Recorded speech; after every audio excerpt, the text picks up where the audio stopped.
When I first came here to YouTube, I enjoyed every aspect of this site, and I truly think this is one of the best ideas for a website since the internet began well over a decade ago. It gave comedians a place to make people laugh, it gave artists a place to show people their work, and it gave musicians a place to share their music. And more importantly, it gave everyone else an opportunity to share their talents with the rest of the community. I think we all loved what this site was when it first started out, before we felt the site was being manipulated.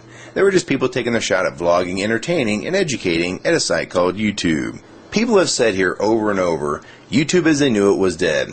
Now many people agreed, and many others strongly disagreed. And I guess it all depends on how you feel you're treated here.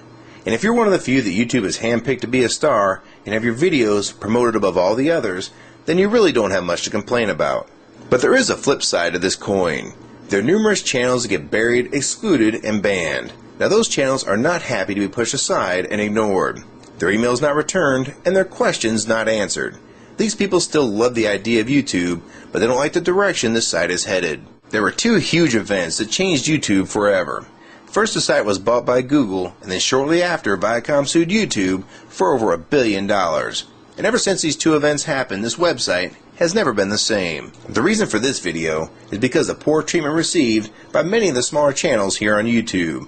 And by smaller, I'm talking most channels that are under 20,000 subscribers and those that are not YouTube partners. As most of you know, a video of mine was removed due to a false copyright claim by Viacom, only to find out later that Viacom apparently didn't even issue the takedown order. Now this is a problem on many levels. First of all, for YouTube to have a system so flawed that anyone with a generic email address can get a video removed is very troubling.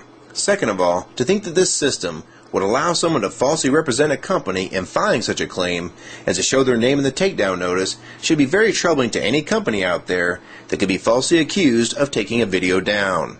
So what this video is about is reforming the way copyright claims will be handled by YouTube. There must be DMCA reform here on YouTube immediately. Here's how it can be done to protect both the YouTube users and the copyright holders themselves. First, in order to file a DMCA claim against anyone, a company needs to verify who they are with full contact information, and it needs to be confirmed in order to make any DMCA claims here on YouTube. Second, once all this information has been confirmed, there needs to be one and only one email address that the DMCA claims come from, such as copyright@viacom.com or something along those lines. Third, there needs to be a user ID number that consists of letters and numbers that's unique to that company, like XViacom11 for example. This will ensure that even if someone knew the name of the company's email address they use for takedown orders, they would still need to know the password to make the DMCA claim enforceable. This would eliminate almost all false takedown claims. These three steps would also limit the total amount of takedown orders issued and would allow both the companies and users to know that any DMCA claim is in fact a legitimate takedown order from the true copyright holder. While this list may not be perfect and it can be improved, this will still help eliminate most false copyright claims immediately, and thus reduce the current workload on the YouTube staff.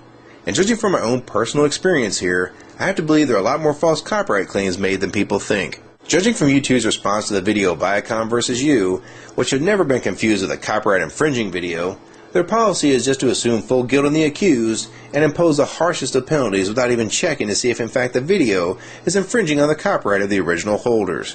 So if you want to try to help fix this problem and let YouTube know you think the system is broken, throw a comment on this video, even if something small like the word support or agree.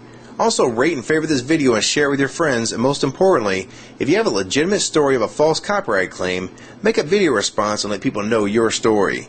People need to know how big of a problem this is here on YouTube. I just want to thank you all for supporting my channel, and I'll leave this subject in your hands now. It will be up to the YouTube community to tell their own story on videos and channels that have been wrongfully suspended or banned by YouTube.